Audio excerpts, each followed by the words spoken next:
తెలంగాణ మలిదశ ఉద్యమకారుడు ప్రజానాయకుడు జిట్టా బాలకృష్ణారెడ్డి శుక్రవారం ఉదయం తుదిశ్వాస విడిచారు. గత కొన్ని రోజుల నుంచి ఆయన బ్రెయిన్ ఇన్ఫెక్షన్తో సికింద్రాబాద్ యశోద ఆసుపత్రిలో చికిత్స పొందుతున్నారు. ఇవాళ ఉదయం ఆయన ఆరోగ్యం మరింత విషమించడంతో ఆయన తుదిశ్వాస విడిచారు.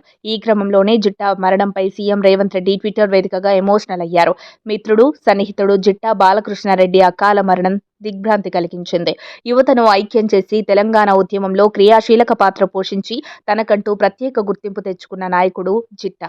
ఆయన ఆత్మకు శాంతి చేకూరాలని భగవంతుణ్ణి ప్రార్థిస్తూ కుటుంబ సభ్యులకు తన ప్రగాఢ సానుభూతిని తెలియజేస్తున్నా అంటూ ఆయన ట్వీట్ చేశారు.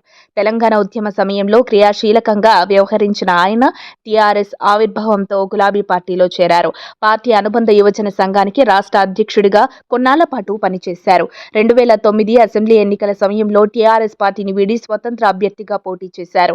టీడీపీ అభ్యర్థి ఎలిమినేటి ఉమామాధవరెడ్డి చేతిలో స్వల్ప ఓట్లతో ఓటమి పాలయ్యారు. ఆ తర్వాత మారిన రాజకీయ పరిణామాలతో వైఎస్ రాజశేఖర రెడ్డి సమక్షంలో కాంగ్రెస్ పార్టీలో చేరారు. వైఎస్ఆర్ హఠాన్ మరణం తర్వాత కాంగ్రెస్ నుంచి బయటకు వచ్చి వైఎస్ జగన్మోహన్ రెడ్డి స్థాపించిన వైఎస్ఆర్ కాంగ్రెస్ లో చేరారు.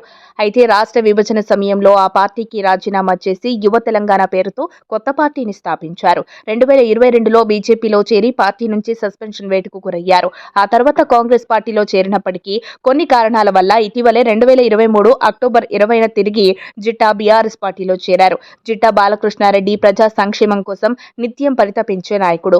అకస్మాత్తుగా ఆయన ప్రాణాలు కోల్పోవడం పట్ల ఉమ్మడి నల్గొండ జిల్లా ప్రజలు, ఆయన అనుచరులు, అభిమానులు కన్నీరు మున్నీరవుతున్నారు. అప్డేట్స్ కోసం మా కాయ్ టీవీని సబ్స్క్రైబ్ చేసుకోండి. మా వీడియో కనుక మీకు నచ్చినట్లయితే లైక్ చేయండి, షేర్ చేయండి. మీ విలువైన అభిప్రాయాలను కామెంట్ బాక్స్లో తెలియజేయండి.